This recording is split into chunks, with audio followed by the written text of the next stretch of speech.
దేవుని నామానికి స్తోత్రం. ఈ ఛానల్ని ప్రతిరోజూ చూడటం ద్వారా మీరు ఒక సంవత్సరంలో బైబిల్ చదవవచ్చు. దయచేసి సబ్స్క్రైబ్ చేయండి. నేటి వేద భాగం. ఆదికాండము 3వ అధ్యాయము. దేవుడైన యెహోవా చేసిన సమస్త భూజంతువులలో సర్పము యుక్తి కలదై ఉండెను. అది ఆ స్త్రీతో, ఇది నిజమా? ఈ తోట చెట్లలో దేని ఫలములనైనను మీరు తినకూడదని దేవుడు చెప్పెనా అని అడిగెను. అందుకు స్త్రీ, ఈ తోట చెట్ల ఫలములను మేము తినవచ్చును. అయితే తోట మధ్యనున్న చెట్టు ఫలములను గూర్చి దేవుడు మీరు చావకుండునట్లు వాటిని తినకూడదనియూ వాటిని ముట్టకూడదనియూ చెప్పెనని సర్పముతో అనెను. అందుకు సర్పము, మీరు చావనే చావరు. ఏలయనగా మీరు వాటిని తిను దినమున మీ కన్నులు తెరవబడుననియూ మీరు మంచి చెడ్డలను ఎరిగిన వారై దేవతల వలె ఉందురనియూ దేవునికి తెలియునని స్త్రీతో చెప్పగా, స్త్రీ ఆ వృక్షము ఆహారమునకు మంచిదియు కన్నులకు అందమైనదియు వివేకమిచ్చు రమ్యమైనదియునై యుండుట చూచినప్పుడు ఆమె దాని ఫలములలో కొన్ని తీసుకొని తిని తనతో పాటు తన భర్తకును ఇచ్చెను. అతడు కూడా తినెను. అప్పుడు వారిద్దరి కన్నులు తెరవబడెను. వారు తాము దిగంబరులమని తెలుసుకొని అంజూరపు ఆకులు కుట్టి తమకు కచ్చడములను చేసుకొండ్రి. చల్లపూటను ఆదామును అతని భార్యయు తోటలో సంచరించుచున్న దేవుడైన యెహోవా స్వరమును విని దేవుడైన యెహోవా ఎదుటికి రాకుండా తోట చెట్ల మధ్యను దాగుకొనగా, దేవుడైన యెహోవా ఆదామును పిలిచి, నీవు ఎక్కడ ఉన్నావనెను. అందుకతడు, నేను తోటలో నీ స్వరము వినినప్పుడు దిగంబరినిగా నుంటిని గనుక భయపడి దాగుకొంటినెను. అందుకాయన, నీవు దిగంబరివని నీకు తెలిపినవాడెవడు? నీవు తినకూడదని నేను నీకాజ్ఞాపించిన వృక్ష ఫలములు తింటివా అని అడిగెను. అందుకు ఆదాము, నాతో నుండుటకు నీవు నాకిచ్చిన ఈ స్త్రీయే ఆ వృక్ష ఫలములు కొన్ని నాకియ్యగా నేను తింటినెను. అప్పుడు దేవుడైన యెహోవా స్త్రీతో, నీవు చేసినది ఏమిటని అడుగగా, స్త్రీ, సర్పము నన్ను మోసపుచ్చినందున తింటినెను. అందుకు దేవుడైన యెహోవా సర్పముతో, నీవు దీని చేసినందున పశువులన్నిటిలోనూ భూజంతువులన్నిటిలోనూ నీవు శపింపబడిన దానివై నీ కడుపుతో ప్రాకుచు నీవు బ్రతుకు దినములన్నీయు మన్ను తిందువు. మరియు నీకును స్త్రీకిని నీ సంతానమునకును ఆమె సంతానమునకును వైరము కలుగచేసెదను.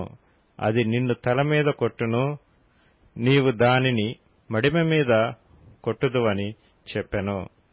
ఆయన స్త్రీతో, నీ ప్రయాసమును నీ గర్భవేదనను నేను మిక్కిలి హెచ్చించెదను. వేదనతో పిల్లలను కందువు. నీ భర్త ఎడల నీకు వాంఛ కలుగును, అతడు నిన్ను ఏలునని చెప్పెను. ఆయన ఆదాముతో, నీవు నీ భార్య మాట విని తినవద్దని నేను నీకాజ్ఞాపించిన వృక్ష ఫలములు తింటివి గనుక నీ నిమిత్తము నేల శపింపబడియున్నది. ప్రయాసంతోనే నీవు బ్రతుకు దినములన్నీయు దాని పంట తిందువు. అది ముండ్ల తుప్పలను గచ్చ పొదలను నీకు మొలిపించును. పొలములోని పంట తిందువు. నీవు నేలకు తిరిగి చేరు వరకు నీ ముఖపు చెమట కార్చి ఆహారము తిందువు. ఏలయనగా నేల నుండి నీవు తీయబడితివి, నీవు మన్నే కనుక తిరిగి మన్నై పోదువని చెప్పెను. ఆదాము తన భార్యకు హవ్వ అని పేరు పెట్టెను. ఏలయనగా ఆమె జీవము గల ప్రతి వానికిని తల్లి. దేవుడైన యెహోవా ఆదామునకును అతని భార్యకును చర్మపు చొక్కాయలను చేయించి వారికి తొడిగించెను.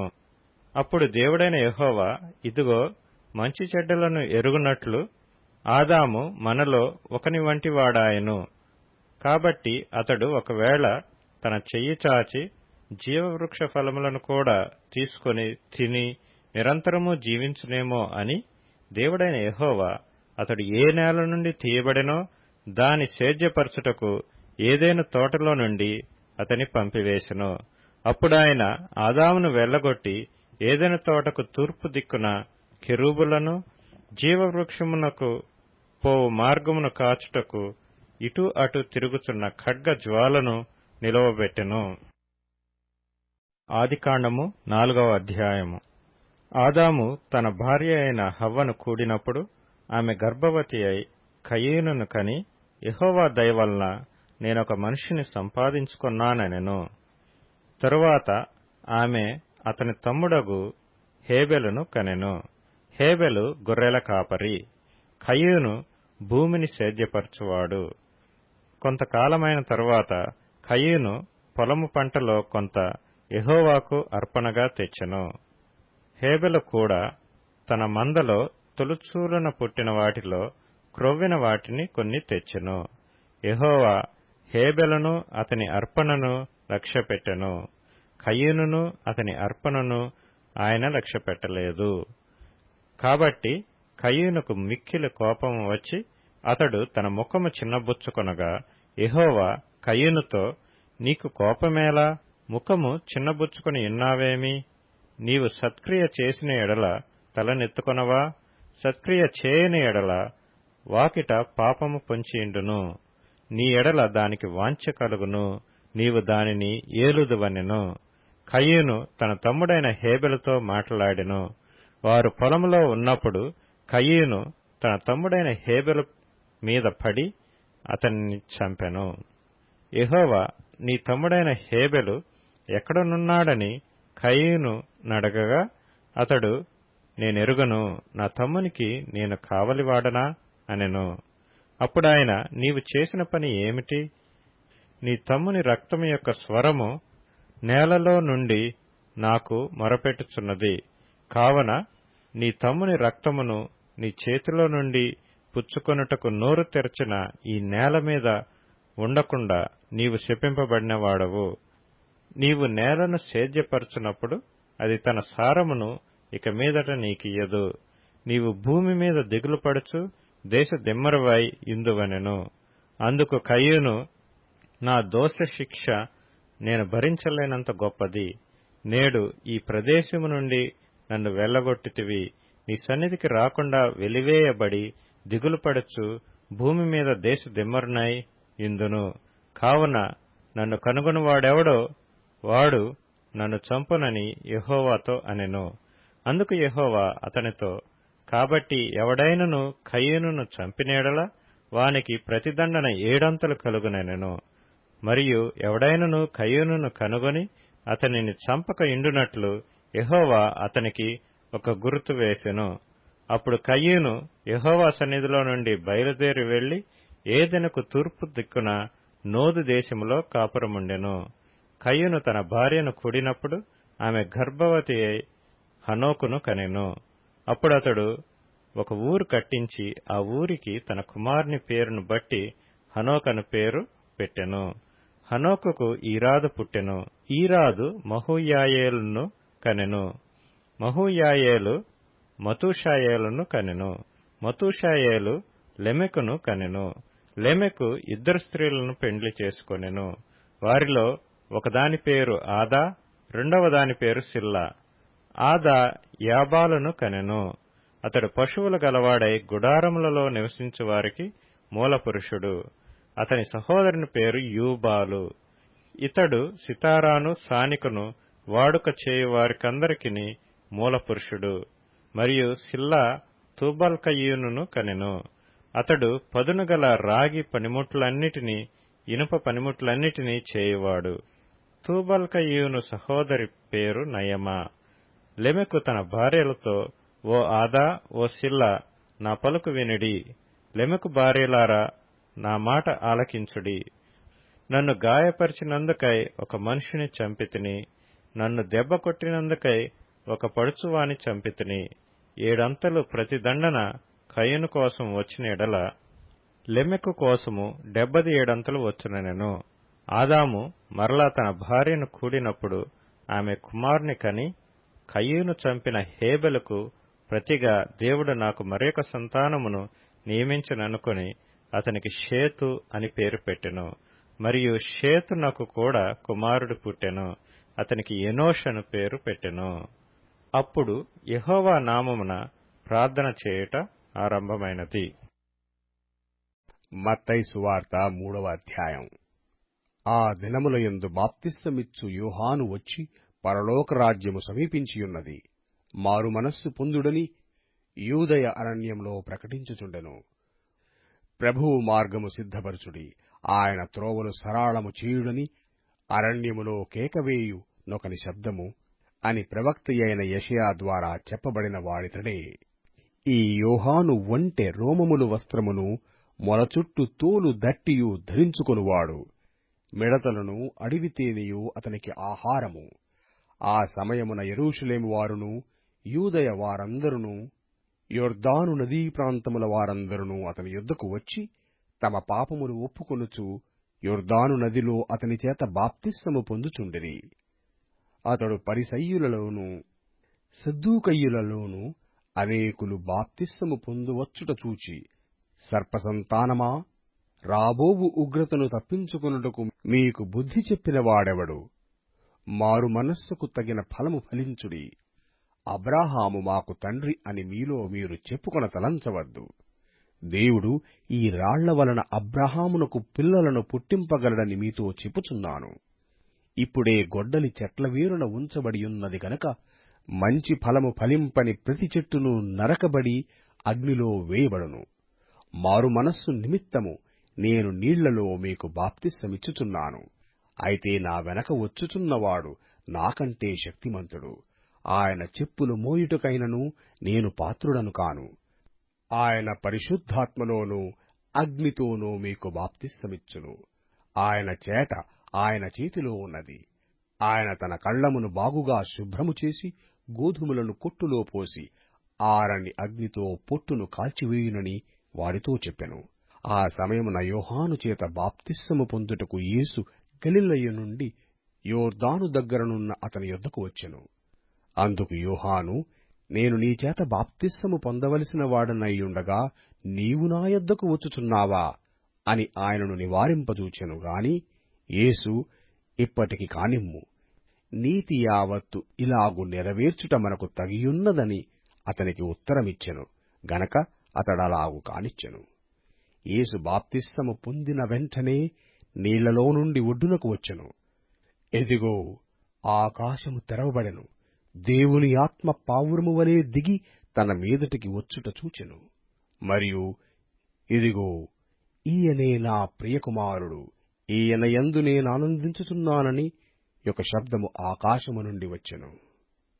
మత్తయి సువార్త 4వ అధ్యాయం. అప్పుడు యేసు అపవాది చేత శోధింపబడుటకు ఆత్మ వలన అరణ్యమునకు కొనిపోబడెను. 40 దినములు 40 రాత్రులు ఉపవాసముండిన పిమ్మట ఆయన ఆకలిగొనగా ఆ శోధకుడు ఆయన యొద్దకు వచ్చి, నీవు దేవుని కుమారుడవైతే ఈ రాళ్లు రొట్టెలగునట్లు ఆజ్ఞాపించుమనెను. అందుకాయన, మనుష్యుడు రొట్టె వలన మాత్రము కాదుగాని దేవుని నోటి నుండి వచ్చు ప్రతి మాట వలనను జీవించును అని రాయబడియున్నదనెను. అంతట అపవాది పరిశుద్ధ పట్టణమునకు ఆయనను తీసుకునిపోయి దేవాలయ శిఖరమున ఆయనను నిలవబెట్టి, నీవు దేవుని కుమారుడవైతే క్రిందకి దుముకుము, ఆయన నిన్ను గూర్చి తన దూతలకాజ్ఞాపించును, నీ పాదమెప్పుడైనను రాతికి తగలకుండా వారు నిన్ను చేతులతో ఎత్తికొందురు అని రాయబడియున్నదని ఆయనతో చెప్పెను. అందుకు యేసు, ప్రభువైన నీ దేవుని నీవు శోధింపవలదని మరియొకచోట రాయబడియున్నదని వానితో చెప్పెను. మరల అపవాది మిగుల ఎత్తైన ఒక కొండ మీదకి ఆయనను తోడుకొనిపోయి ఈ లోకరాజ్యములన్నిటినీ వాటి మహిమను ఆయనకు చూపి, నీవు సాగిలపడి నాకు నమస్కారము చేసిన ఎడల వీటినన్నిటినీ నీకిచ్చెదనని ఆయనతో చెప్పగా, యేసు వానితో, సాతానా పొమ్ము, ప్రభువైన నీ దేవునికి మొక్కి ఆయనను మాత్రము సేవింపవలెను అని రాయబడియున్నదనెను. అంతట అపవాది ఆయనను విడిచిపోగా, ఇదిగో, దేవదూతలు వచ్చి ఆయనకు పరిచర్య చేసిరి. యోహాను చెరపట్టబడెనని యేసు విని గలిలయకు తిరిగి వెళ్లి నజరేతు విడిచి జెబూలూను నఫ్తాలి అను ప్రదేశముల ప్రాంతములలో సముద్ర తీరమందలి కపెర్నహూమునకు వచ్చి కాపురముండెను. జెబూలూను దేశమును నఫ్తాలి దేశమును యొర్దానుకు ఆవలనున్న సముద్ర తీరమున అన్యజనులు నివసించు గలిలయయు చీకటిలో కూర్చుండియున్న ప్రజలను గొప్ప వెలుగు చూచిరి. మరణ ప్రదేశములోనున్న మరణఛాయలోనూ కూర్చుండిన్న వారికి వెలుగు ఉదయించెను అని ప్రవక్తయైన యెషయా ద్వారా పలుకబడినది నెరవేరునట్లు ఇలాగు జరిగెను. అప్పటి నుండి యేసు పరలోక రాజ్యము సమీపించియున్నది గనుక మారు మనస్సు పొందుడని చెప్పుచూ ప్రకటింప మొదలుపెట్టెను. యేసు గలిలయ సముద్ర తీరమున నడుచుచుండగా పేతురనబడిన సిమోను, అతని సహోదరుడైన అంద్రేయ అను ఇద్దరు సహోదరులు సముద్రములో వలవేయుట చూచెను. వారు జాలరులు. ఆయన, నా వెంబడి రండి, నేను మిమ్మును మనుష్యులను పట్టు జాలరులనుగా చేతునని వారితో చెప్పెను. వెంటనే వారు తమ వలలు విడిచిపెట్టి ఆయనను వెంబడించిరి. ఆయన అక్కడ నుండి వెళ్లి జెబెదయి కుమారుడైన యాకోబు, అతని సహోదరుడైన యోహాను అను మరియిద్దరు సహోదరులు తమ తండ్రి అయిన జెబెదయి యొద్ద దోణిలో తమ వలలు బాగుచేసుకొనుచుండగా చూచి వారిని పిలిచెను.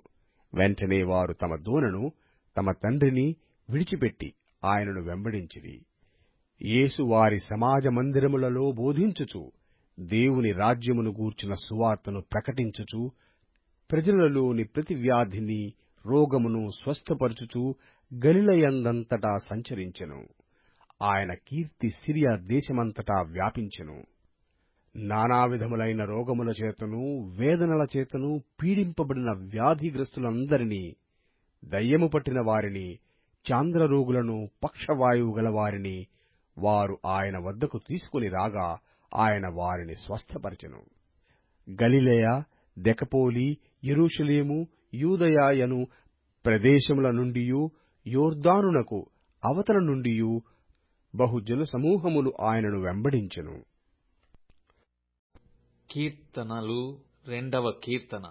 అన్యజనులు ఏల అల్లరి రేపుచున్నారు, జనములు ఏల వ్యర్థమైన దానిని తలంచుచున్నవి. మనము వారి కట్లు తెంపుదము రండి, వారి పాశములను మన యొద్ద నుండి పారవేయుదము రండి అని చెప్పుకొనుచు భూరాజులు యెహోవాకును ఆయన అభిషిక్తునికిని విరోధముగా నిలవబడుచున్నారు. ఏలికలు ఏకీభవించి ఆలోచన చేయుచున్నారు. ఆకాశమందు ఆసీనుడగువాడు నవ్వుచున్నాడు. ప్రభువు వారిని చూచి అపహసించుచున్నాడు. ఆయన ఉగ్రుడై వారితో పలుకును. ప్రచండ కోపము చేత వారిని తల్లడింపచేయును. నేను నా పరిశుద్ధ పర్వతమైన సీయోను మీద నా రాజును ఆసీనునిగా చేసియున్నాను. కట్టడను నేను వివరించెదను. యెహోవా నాకీలాగు సెలవిచ్చెను. నీవు నా కుమారుడవు, నేడు నిన్ను కనియున్నాను. నన్ను అడుగుము, జనములను నీకు స్వాస్థ్యముగాను, భూమిని దిగంతముల వరకు సొత్తుగాను ఇచ్చెదను. ఇనుపదండముతో నీవు వారిని నలుగగొట్టెదవు. కుండను పగలగొట్టినట్టు వారిని ముక్కచెక్కలుగా పగలగొట్టెదవు. కాబట్టి రాజులారా వివేకులై యుండుడి, భూపతులారా బోధనొందుడి. భయభక్తులు కలిగి యెహోవాను సేవించుడి. గడగడ వణకుచు సంతోషించుడి. ఆయన కోపము త్వరగా రగులుకొనును. కుమారుని ముద్దు పెట్టుకొనుడి, లేని యెడల ఆయన కోపించును. అప్పుడు మీరు త్రోవ తప్పి నశించెదరు. ఆయనను ఆశ్రయించు వారందరూ ధన్యులు.